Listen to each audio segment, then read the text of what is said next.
everyone. Hope you're all doing okay today. Welcome to our devices session 3, monitoring and managing your devices. It's great to have you with us here today. In case we haven't met before, which I'm sure we all have now by this time in this wave, my name is Sarah Rice. It's great to have you with us today. We right here in the very last third and final install of our wave here, where we're going to talk today really very deeply about monitoring and managing. We've got a couple of great fast track speakers with us today who are going to dive deep into this topic. So we're really glad to have you with us today. We are recording this session, so if you'd like to come back and listen to this, you sure can. If you've got others on your team who want to listen to this as well, we will of course be posting that, and I'll talk about it in just a second where you can find it. You are welcome to share this within your organization with others who might be interested in this same topic. It's hard to believe that we've spent the last 3 weeks together going over all of these topics, so we hope you have enjoyed your journey with us over these last 3 weeks together. I want to share some very exciting breaking news that we've got. This is something that just came up in the last couple of days. We've been working on it for a little while, but we were happy to finally be able to announce it to you. So we've been working with a couple of Microsoft operators, so think voice operators, and on Wednesday, May 17th, so in just a few short weeks, we're going to be having a day dedicated to 3 operators that we've been working with, NTT, Verizon, and AT&T, and we're going to invite them to each have a 60-minute spotlight where they're going to come and talk very specifically about their capabilities as it relates to Teams Phone. So if this is something that you would like to come and learn a little bit more about their managed service offerings and all their capabilities, we would love to invite you to join us. So you are welcome to click on any of the links that you see on the screen there, and I will share this slide again at the end of the session today. Please feel free to join us for one or all of these sessions. If working with a phone operator or something that interests you, we would love to have you join us. So NTT, Verizon, and AT&T are the 3 specific partners that we're working with. It's sort of U.S. focused. So for those of you who may be based outside of the U.S., these might not be focused necessarily on your geography, but if you are somebody who is based within the U.S., it might be a little bit more of interest for you. We are working with other partners constantly, so it's very likely that we will have other partners that are based outside of the U.S. geography set up in the near future. But for right now, these are the 3 that we've got on the docket. So feel free to join us again. I'll share this slide at the end of the session. And I think, Hermie, if you wouldn't mind sharing these links in the chat as we go as well, that might be helpful for folks. So anyway, I just wanted to share that. This is pretty exciting news for us, and make sure that you were all actually the very first to hear about it. I feel like I'm on a newscast here. Anyway, okay, let's keep going. Standard stuff, Superheroes community is available to you. This is where you'll find the decks that we share out here on the Yammer site, and then also the Superheroes YouTube channel. This is where I mentioned a moment ago about having all the recordings. So today's recording and all the recordings are out there. So if you'd like to listen to these after the fact, you're welcome to do that. And again, you can share those with any of your colleagues. And I know I am working with a few of you on getting access. If you haven't contacted me and you're having access, please feel free to reach out to me directly. And I'm working as hard as I can with our Yammer folks to get access for those who are struggling still. And my apologies. It is something. Anyway, we're working on it, I promise. So that's the community, and then standard housekeeping stuff. We're just going to keep you muted for the bulk of the session today just to minimize the disruptions, but we do have a couple of SMEs out here who are answering questions in the chat, so keep those questions coming in the chat. And then at the end of the session, we're going to stop the recording for privacy reasons, and then you're welcome to ask questions, raise your virtual hand, ask questions, and we'll moderate those once we get to that point today. All right, here we go. We're going to dive into the session today. We've got Tyler Goodwell and Brooks Bevel from our Fast Track team who are going to join us today and use our time to really guide us through how to monitor and manage your devices. And they're going to touch on a little bit around the Teams Room Pro Portal experience that's out there, which is pretty cool, by the way. If you haven't checked that out, it's a really great experience for you all. And then talk about a little bit about the day in the life of a devices administrator. So Brooks and Tyler, please take it away. All right, thank you so much, Sarah. Really appreciate that. As she said, my name is Brooks Bevel. I'm a Team SME with Fast Track, and today we are going to be talking about Teams devices. Bear with me one second. I'll take control. All right, so good morning. Welcome back if you attended our previous sessions. Please note we do have a Q&A at the end of this presentation. However, you don't have to wait till the end. We do have some great SMEs in the chat for you. If you have any questions, they should appear and be able to get you to where you need to go. So picking up where we left off yesterday, we're going to be going over monitoring and management for Teams devices. And this area ranges from keeping firmware up to date to matters like gathering logs, troubleshooting, etc. We'll also discuss the Teams Room Pro portal, take you through a day in the life of a Teams device admin, and then lastly, we'll have a call to action as a means to help you towards the path on what to do next. All right, so let's get started with monitoring and managing devices. But first, we're going to do a quick poll. And that poll is going to be, what are the Teams devices you are considering having in your ecosystem? I'll give you a few minutes there.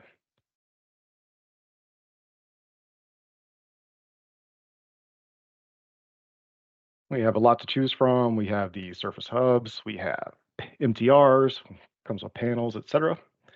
A lot of great ones to choose from. Poly, certified as well. A lot of great vendors to select from as well. All right. So as you can see, there are many options for monitoring and managing Teams devices. And we'll start with this diagram to see which portals are supported and what options we have depending on the Teams devices you're deploying. Today is all about making sure you're aware of what's available and what's recommended so you can decide which areas you may want to dig deeper into for monitoring and management. So monitoring Teams devices consist of, but are not limited to, making sure devices are up to date, knowing if they are offline, and if their peripherals are cooperating. So these options let you know what's going on with your rooms and list the devices you can manage.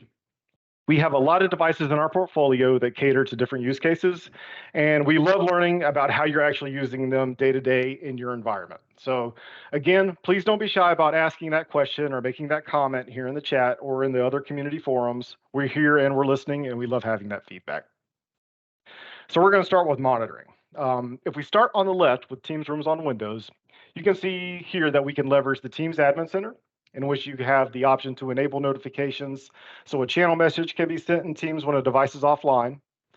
Next, we have the Teams Rooms Pro portal, which is relatively new. It may look familiar if you used Teams Rooms Premium service previously. You can also leverage Azure Monitor to ingest all of your logs and create some rules against them. And lastly, we have third-party tooling available. A lot of our vendors, our OEM partners that we partner with to create devices and solutions, they have their own platforms as well, and they may do specific things tied to the capabilities of that hardware. So be sure to continue the dialogue with them as well.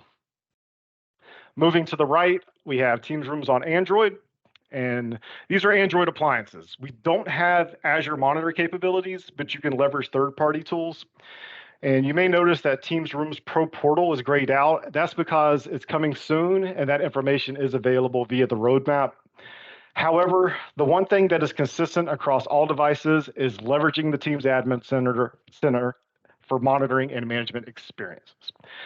A few things to mention are each device type has a different management experience. So when setting up, you notice that for some, you can apply configuration profiles, such as for Android, whereas rooms on Windows and Surface Hubs look slightly differently. For all these devices, we provide these monitoring and management experiences to help ensure your devices are online, you're running certified firmware, and most importantly, that they're ready to go when you need them. So make sure you're running certified firmware. That means it's been thoroughly tested and you're leveraging the latest and greatest features. We're also able to monitor peripheral health. After all, it's 2023. You don't want to have to run room to room to do that. And taking it a step further with the Pro Portal, when you enroll devices there and leverage our Teams Rooms Pro licensing, you can even use some of the AI remediation that's built into that to get devices back up and running quickly after an incident. So not only the monitoring, but there's also proactive remediation piece as well. And we do all of this with role-based access control so we can follow best practices around least privilege. All right, so we touched on monitoring. Now, when we look at managing these devices, we have various options for that as well. Some are supported, some are more recommended than others. And I want to say that you don't need to overmanage these devices. This is why we're sharing options. There are a lot of blue boxes here representing what we support, and that doesn't mean you need to use all of them. See what's recommended. So maybe you're accustomed to using group policies and SCIM already. Can you keep doing that with Teams devices? Sure, for some of them you can, but we recommend moving to a more modern management approach. We want to keep it easy after all.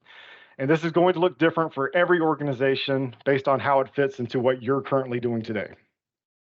Teams rooms on Windows, as you'd expect from Microsoft, we offer a lot of the integration with all the different tools we have. We recommend Teams Admin Center, Teams Rooms Pro Portal, and configuration files. So if you want to push an XML file, you can do that. As one basic example, some organizations push XML file config changes to, for example, apply a custom background to the Teams Rooms front of room display. You can also leverage Intune to do that as well. So they have scripts, for example, that might change the name of a device or set the background, things of that nature. And because it's a Windows OS, we can do a lot there. But again, you don't need to go overboard. You really don't need to start tweaking config files. Only do what you need to do as appropriate to your organization. Make sure that you're managing Teams rooms and Teams devices in a different way than how you're managing other types of devices. Teams rooms on Windows, for example, while it does run Windows, keep in mind it's purpose-built appliance. Now, my colleagues did a really great job talking about the config yesterday, but this is really important and bears repeating. The OS is built in a very specific way. We have very detailed documentation that talks about how to enroll and manage Teams devices in Intune. But a great way to position yourself for a smoother management experience as you roll out in the long run is to leverage capabilities like Azure AD dynamic groups and having consistent naming conventions for your Teams device resource accounts. You can take different approaches to include or exclude your devices for things like conditional access and device compliance. And that does dip into the security side as opposed to just monitoring and management. But it's so important to consider that when you're first rolling out so that things are easier for you from a security perspective as you move along. The important thing is that your purpose-built Teams devices are not inheriting policies intended for other devices in your organization. You do need to keep them separate. So for example, what's going to happen if you enforce a password expiration on a resource account used for an MTR? It's going to end up signing out, and that's not ideal. Another example would be what happens if we're applying a policy that requires multi-factor authentication through another device for this same MTR. So not only is it signed out, you also can't sign back in. And looking over here at the Android devices, we have device filters that help you filter to the right conditional access policy. So let's say I'm a user with my Android phone and I want to sign in from these places on my managed device, but I have an Android desk phone that also needs to be managed in Intune. That is where device filters come in to help you target the right devices for your policies. So question, has everybody memorized all of the conditional access and device compliance policies supported by Teams devices? If you have, that is awesome. I have not, but what I would suggest is that you memorize this following URL. It is aka.ms/IntuneMTR. And that documentation has an entire list of best practices and supported policies, makes a great roadmap when you're configuring this. One important thing that comes up all the time is that if you have your own third-party agents and monitoring tools that you'd like to install on a Teams device, it's entirely possible that our support team will ask you to remove it. Also, an honorable mention goes to Graph API. You absolutely can use Graph API. However, is it needed? No, but it's possible for those of you who do like to tinker with Graph, and I'll show you an example of that on the next slide. So if you're someone who likes to spend time in PowerShell and maybe you like to do things with Graph API, that's also totally doable. In the example above, I'm using Graph API PowerShell SDK to very quickly see a list of devices and then view recent operations on one of them. We can do all this very easily from the Teams Admin Center, but you can have fun with this SDK too if that's something you like doing. So when you deploy our devices, they're going to want to consume updates. MTR windows will pull from the store and Windows updates automatically. So keep that in consideration regarding firewalls, so those updates aren't blocked. For Windows MTRs, Windows updates run automatically via scheduled task, and that'll be at 2:30 a.m. local time to wherever that device is located. You don't need to do a lot with these devices. They're going to maintain themselves to a great extent. And with a Pro license, you have the option to get more granular with update rings, which we'll discuss shortly. In contrast, Android devices, when updating, push from the Teams Admin Center. And that includes the OS provided by OEM partners and the Teams application. And Android firmware is N1 once released. So for example, if you went to your OEM partner's firmware and their versioning is 6.7, in the Teams Admin Center, it's going to be 6.6, and this is a means to ensure that the device won't break with the new update.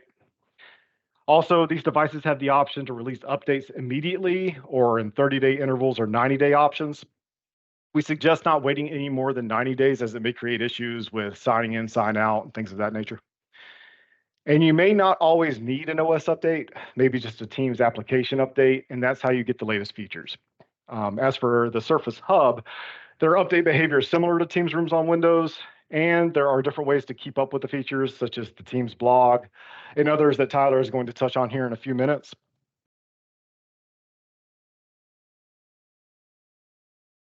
Also, you can open up a support case through a standard process.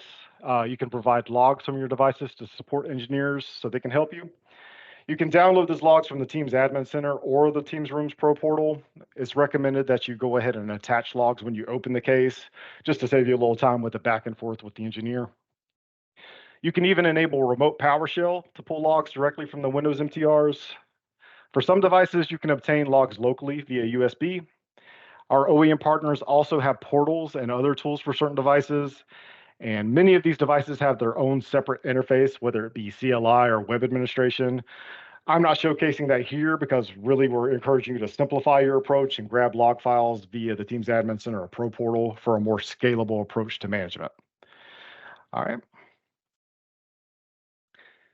And from here, I'm going to pass it on to my colleague Tyler, who's going to talk to you a little bit more about the Teams Rooms Pro Portal. Thank you very much, Brooks. That was awesome. And welcome, everybody. It's great to see some really good participation here. So in this section, we're going to talk a little bit about Pro Portal as well as Teams Admin Center and the ways that we can use both, how to use both, and how to use which portal when. Let me just get started here.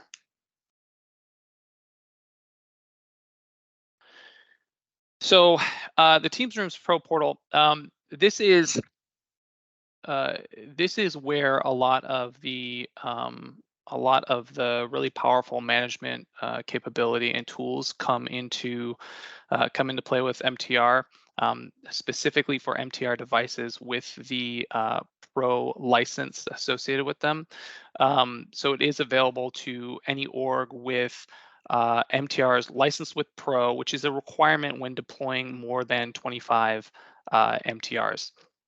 And with a large deployment or a larger deployment like that, that's where we'll see the Pro Portal really start to shine as a deployment and a management platform. There are several applications of artificial intelligence capability within the Pro Portal, which can be used to identify issues, resolve issues, and report issues to the relevant personnel associated with managing MTR in your org. It is also very helpful when deploying large or smaller amounts of MTRs in the process of standardizing your deployments, both kind of room personas, which we'll get into, as well as the types of MTRs that you'll have in various areas and different types of rooms within your organization. And then we'll also talk about the update capability, the control of updates that we have in the MTR Pro Portal, specifically around rings and how we can use the MTR Pro Portal to control which devices, like Brooks mentioned, are getting which updates and when and with what frequency, and how how much we delay those for certain devices, or push early for devices we'd like to test on. So one of the things that comes up with the Pro Portal a lot, and we've talked about both so far, is the kind of the admin center versus the Pro Portal, because there are certain things that we can do in both locations. So with the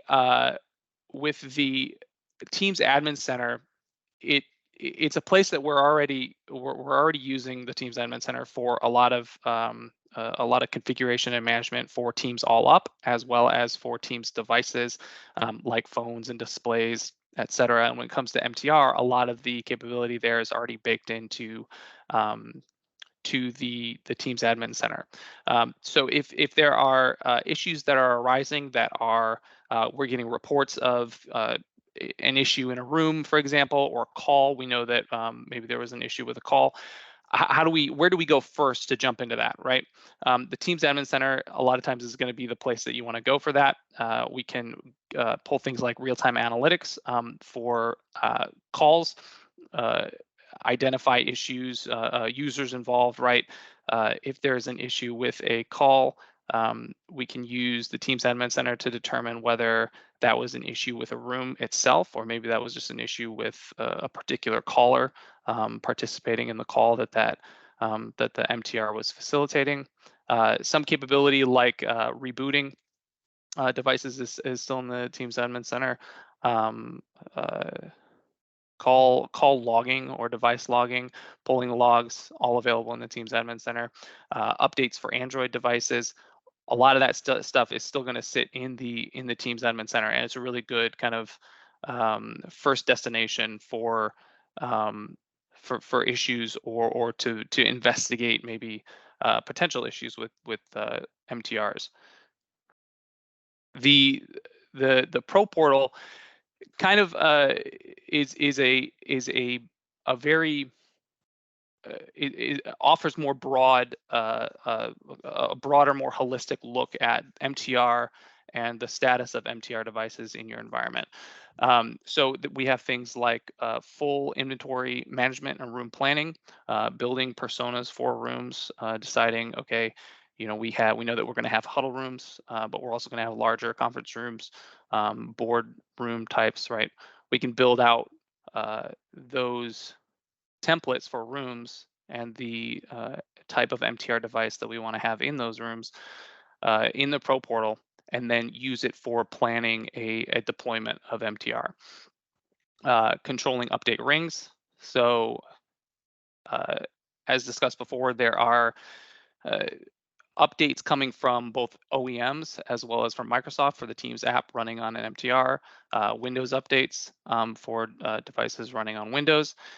When deploying these updates in the Pro Portal, we can organize updates into specific rings and then utilize a testing ring for earlier for testing deployment. Sorry.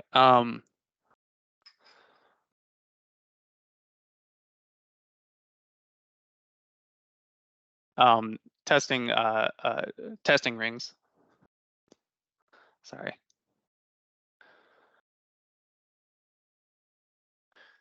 Health and reliability insights, which will give a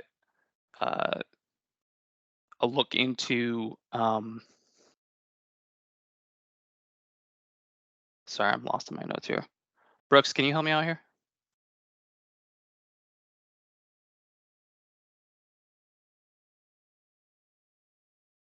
Yeah, bear with me 1 second.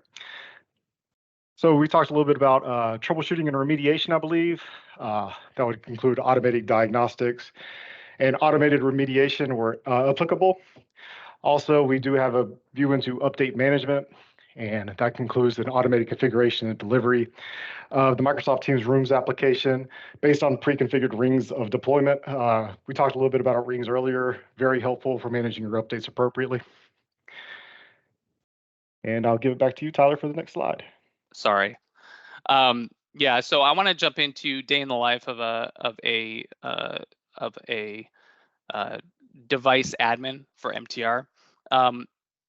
But before I do that, actually, we do have a poll. We wanted to ask, what is your favorite place to go to keep up with Teams news and new features for MTR and Teams?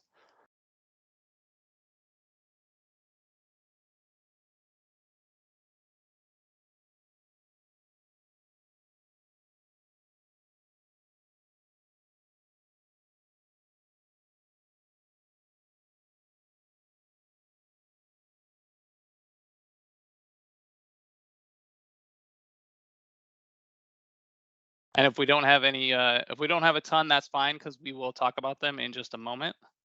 Roadmap was a great one. A lot of new features coming and are listed on that roadmap. And we'll keep those coming in there. But we'll talk about some of those here. So day in the life of a Teams admin. We've kind of got this laid out in a 90-day what you could expect as a Teams device admin, what types of activities to be taking part in over the course of 90 days, right? So on a daily basis, the day in, day out, daily experience, what would we expect to do? So first, monitor for configured device state alerts in the Teams Admin Center. As mentioned before, the Teams Admin Center is still a great place to go for daily alerts, kind of a real-time status update on where MTRs are at, and if there are any current issues that are cropping up that are unresolved and unable to be resolved using artificial intelligence. Monitor for actions required, right, in the Teams Pro portal. This is where you'll get information on specific automatically generated issue reports in the Pro portal. So in the Pro portal, if we have something saying, hey, a camera is unplugged, or there's some network connectivity issues or a power outage, right? That's where we would expect to, on a regular basis, be checking in, and if needed, getting hands-on with those devices and resolving. And then, of course, we could be on a regular basis onboarding new Teams devices. Then we've got it broken out into kind of a 7-day period. So what would we expect what tasks would we expect to be doing on a regular basis, probably once a week, right? Ensuring that we have installed the latest version of the Power BI template for CQD that includes MTR functionality. So if anybody is using CQD already, the newest template also supports MTR, and that's a great way to kind of get a very clear look at the call quality and the quality of experience that your MTRs are providing to users. Sign on to the Teams Rooms Pro portal to confirm updates are applying successfully. So again, speaking to those rings that we have configured in the Pro portal, just confirming that if there are any new updates, those are pushing to the rings successfully, and those are where we want. And if we have any new devices sitting in testing rings with new updates, that those are being utilized for testing purposes. Review new Teams Room software releases for MTR for Windows and Androids. This is a live slide, so you can actually click on any of these links here. But as we were speaking to before, where can we go to get updates on the newest releases for all things MTR? These are some really great places to do it. So those links for Windows and Android MTR feature releases, as well as what's new in Teams devices, is going to be a complete overview of all the updates released. The roadmap, as mentioned, great place to go. We should be looking into that weekly, as well as the Teams blog for insights on upcoming features for all of Teams, as well as any big feature releases for MTR is going to get dropped in there as well.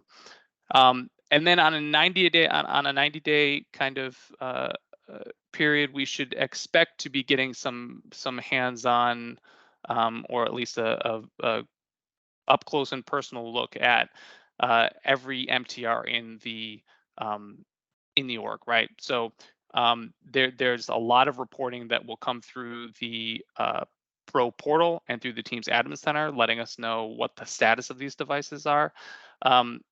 But they are physical devices, right? So there's a lot more that can go that can maybe be affecting these devices that wouldn't be cropping up in Pro Portal or through reporting. These are used.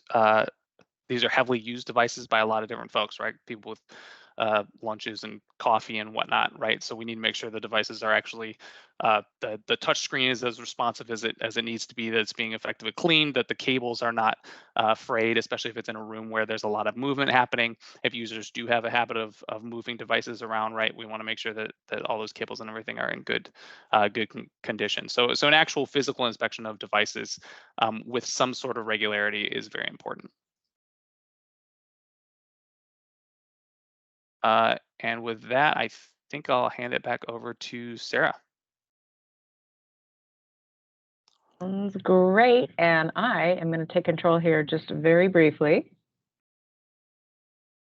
and share a couple of resources. I don't know if you guys want to talk about these at all. Some of these are pretty important as it relates to devices.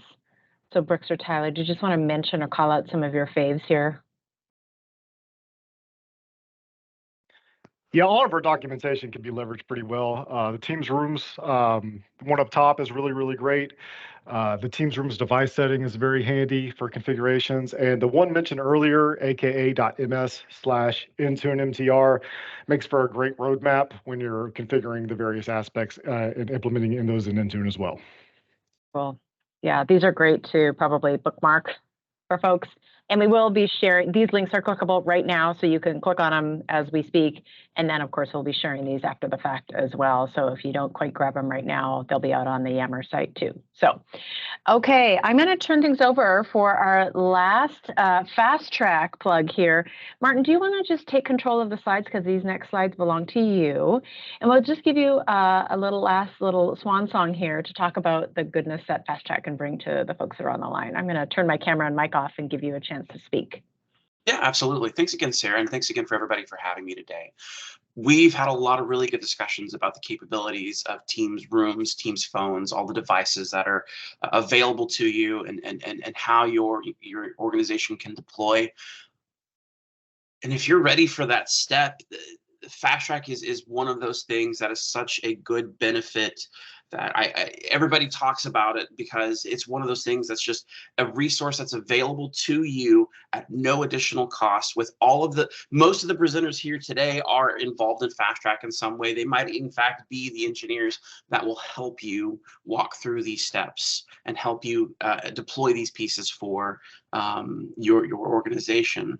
I'll briefly talk a little bit about more about Fast Track, kind of like what it is, but also a little bit about what it isn't, just so that when you go back to your organization, you know exactly what it is that you can tell your leadership or maybe your project manager about this. So essentially, just a quick elevator pitch, Fast Track was born out of the idea that people wanted to move to the cloud and take advantage of all the things that Microsoft was offering in the cloud. But the cost was one of the things that we kept hearing over and over from our clients. It's too expensive to hire a partner and do this implementation. So Microsoft said, what if we made it free? What if we made it free and we used all of the skills, all of the capabilities that we've been doing this with our customers for years and years, and just gave that to you for free? And Fast Track was born. It's one of those services that, as long as you maintain your M365 licenses, you will always have access to Fast Track. And that's important because you saw this the other day, but a little bit more on the screen. These are all the workloads that Fast Track currently can help with. We've been talking exclusively about Teams, Teams Phones, and Teams devices, but as you can see, we run the entire gamut of the M365 workload, and again, at no additional cost. There are also some migration pieces, so maybe you're using Teams, but at a kind of lower rate because you're still on G Suite. Maybe you're still using Slack. Maybe you still have a little bit of on-prem infrastructure that you're trying to overcome before you can take advantage of all the devices and rooms as well. Fast Track is there, and we offer services that help with all of those pieces, again, at no additional cost. Now, that being said, the best way to think about Fast Track is we are specifically a deployment center. We're not really there for like doing demos. Like if you just kind of want to see how a product works, that's probably going to be something best for your account team to set up. There are teams in Microsoft that just handle, doing demos, doing product demonstrations, and also we're probably not the best fit for if you have a deployment going right now, but it's not going right, you keep getting errors, or you have some customization. We don't really help with the support side of things as well. Where we fit in are those clients just like you that are wanting to take advantage of these workloads, wanting to turn things on, or maybe just you have a license upgrade. You have E5 licensing that you just purchased, and you want to start consuming all of those new features. That's where Fast Track sits in perfectly. Again, all at no additional cost, already, all with the same knowledge, the same team that's been walking you through these pieces this week are available to you. If you do have questions about how Fast Track works, what's appropriate, what does the timeline look like, I'll be more than happy to answer any questions in chat. But typically, Fast Track to get engaged might be a couple week ramp up because we do an assignment to a team. But the cool thing about the Customer Hub is we've eliminated the usual kind of like hurdles into getting engaged, having to fill out a whole bunch of different questionnaires or this back and forth between the account team. We've simply just made a quick form. I'm getting to it right now. There we go. That you fill out, and we will take care of all the doing for you. We will reach out to, if it's an account team or somebody within your organization that can actually open this request for assistance with Fast Track and get you moving immediately. I'm so excited to listen to all of our presenters. It's always fascinating to hear. It's something that I do every day is help organizations, but then there'll be 1 week and there's a whole brand new segment of pieces that are coming to Fast Track. The AI is a big question right now. That we are currently onboarding some of those things for the new AI capabilities within Teams and within Office and things like that.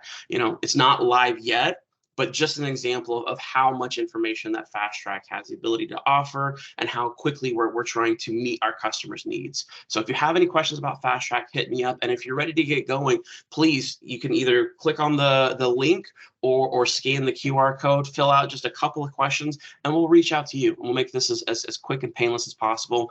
And again, I'm always available for anything that you need. I appreciate it. And Sarah, I'm going to turn it back over to you. Great. Thank you, Martin.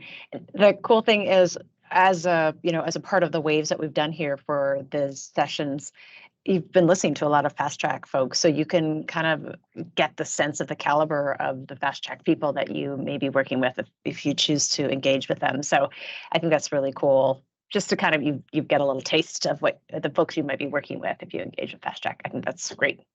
Thanks, Martin. Really appreciate you coming out. All right. Q&A time, folks. So if there's been a few questions that have come through as we've been talking here. So I'm going to just stop the recording for privacy purposes. So give me a second to do that. Boop.